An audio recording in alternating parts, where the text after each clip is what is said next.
Before we get to the next segment, Dato, maybe this concept of the entire Malaysian Agreement 1963, which is again heavily mentioned in this book, I think you could make the case that it forms the backbone of this book.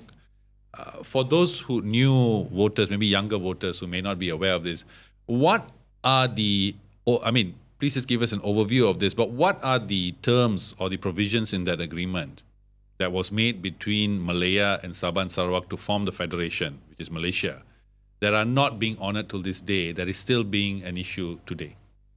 Yeah, that's a long story.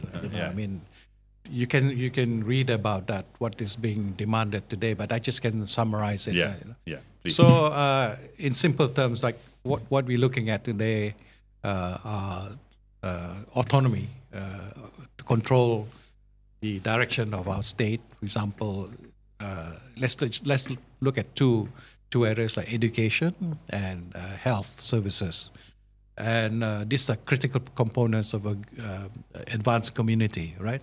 So education-wise, we want to take back control. I think in Sarawak they're pushing for English being taught in universities and school, and for a good reason. It's not that we disrespect Bahasa. We accept Bahasa as our national language, and most Sabah Sarawakians speak that language. Correct. There's no issue about that.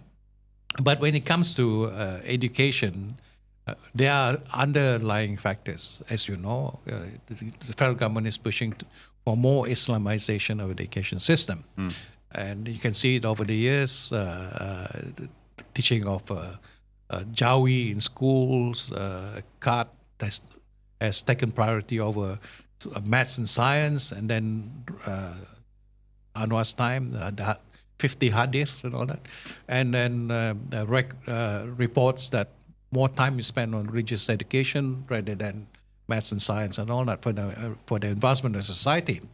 So this is a concern. You know, the Sabah and Sarawak want to distance ourselves from that because we don't see any value in promoting education as what is happening now in a more Islamic way, you know. Because if you a Muslim like me, for example, after school in those days, we went to religious class, okay, but it's outside the main curriculum, right? So there's no stars. We sit down together for a couple of hours to learn the Quran and so on. But today they just want to bring that all into the mainstream, depriving time for essential subjects. Even history, they don't teach the history of how Malaysia is formed, right? If you take a history book written by one person at the airport, it's a history of Malaysia, which is 395 pages. I wrote there somewhere. Yeah. Only about 12 pages are devoted to formation of Malaysia, right? But they did not know the process that we went through to become what we are today, right? Yeah. Yeah, so I'm concerned about religious education, Islam in particular, creeping into our education system and given priority. One of the key points of contention in the MA1963 is, of course, the royalties from the oil, 20% royalties that is being demanded. Why do you think that that demand has not come to fruition till today? It's a difficult thing because it's related to the Petroleum Development Act 1974. Okay, it was in 1974 that enacted this to form Petronas, which took jurisdiction of the continental shelf, Sabah and Sarawak, and put oil and gas resources under control.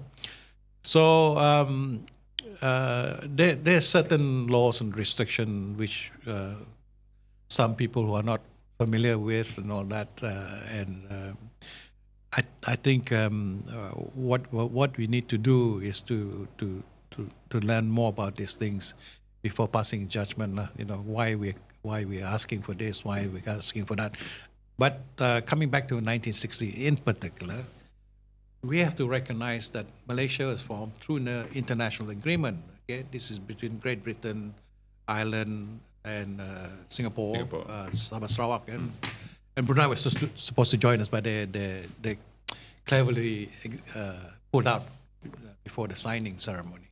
So if we tell our counterparts, our West Malaysian friends, hey, you are not formed by Merdeka, you're formed by Malaysia Agreement 1963. Okay, what's in the agreement? The Malaysia Agreement is not much in itself, all right? But what's in the Constitution, what's been agreed through various documents, like the Malaysia Agreement, for example, the 2018 points, the IGC report, Intergovernmental Committee report, and so on, Corbett Commission report. If you put that all in entity, you can see our demands are quite simple. Basically, we want our freedom, religion, our customs, culture, the recognition about autonomy in many areas, aspects like education, health. Basically, like any other Commonwealth country, like in Australia, different states have different demands and all that. So we are not different. Yeah. But it's not being recognized. That's the big issue.